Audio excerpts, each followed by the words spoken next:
part of this hub is a first for us as the CDI. We've been operating from offices in Cape Town for 22 years. Really, our mission as the Craft and Design Institute is to work with young, well, not just young, more and more with young creatives, but with all creatives, to help people really polish their product, get their story straight, find the good markets for their product, understand about business and how to do business and how to become more, profitable as businesses so that they can grow, they can employ other people. Coming or going national was always an important factor because of the services that we give and how they could benefit, especially young people in the country.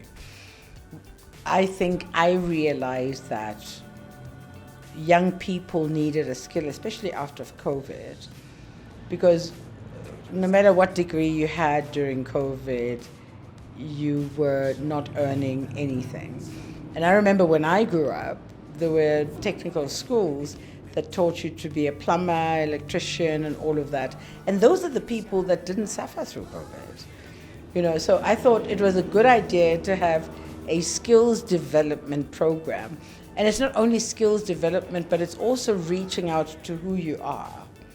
It touches, all of us have something that we're passionate about, but we never find it because the world tells us that we need to go to school, get educated, and so we don't believe in ourselves and our innate skills. It's more on wanting to bring the people and infusion as well, to say, of course, our mandate is on Heritage Museum, but then in increasing the economic growth of our province, let's infuse with other sectors where we'll have the creativity, where we'll have the creatives coming to show off their work.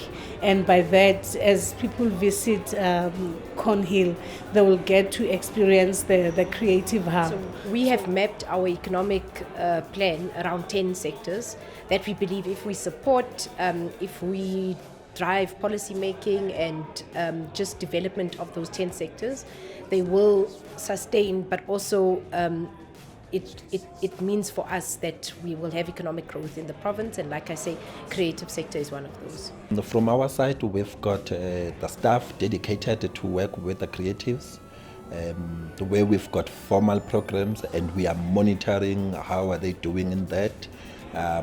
We are monitoring if they are getting the right assistance that they require for them to grow. We also appointed some of the service providers that are sitting right here next to them, occupying the same offices, just to mentor them, take them into that formal, gradually to become or have their own businesses and being more sustainable in that space.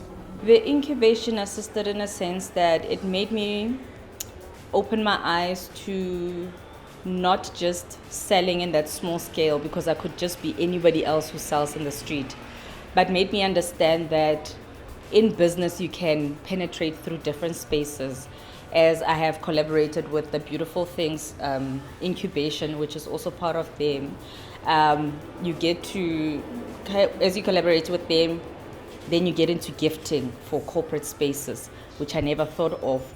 It makes you think of teaching other people how to do jewelry. So they implement ideas of upscaling from the little stall that you have and hiding behind it and actually taking you out there into the world to upscale your product, because you don't need to just end in the store, because you could just be anybody else in the street selling whatever they're selling.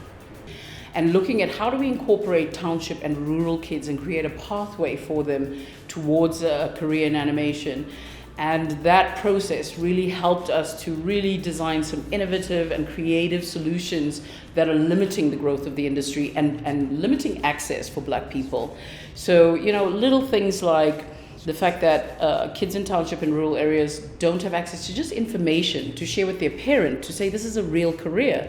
So we're creating a resource pack and going old school, USB old school, where if there's any library or community center with a computer, that folder can be uploaded, and that folder is a resource of everything they need to know about the animation industry, from having tutorials and what free software can they start playing with, and information for their parents, for their teachers, for their schools.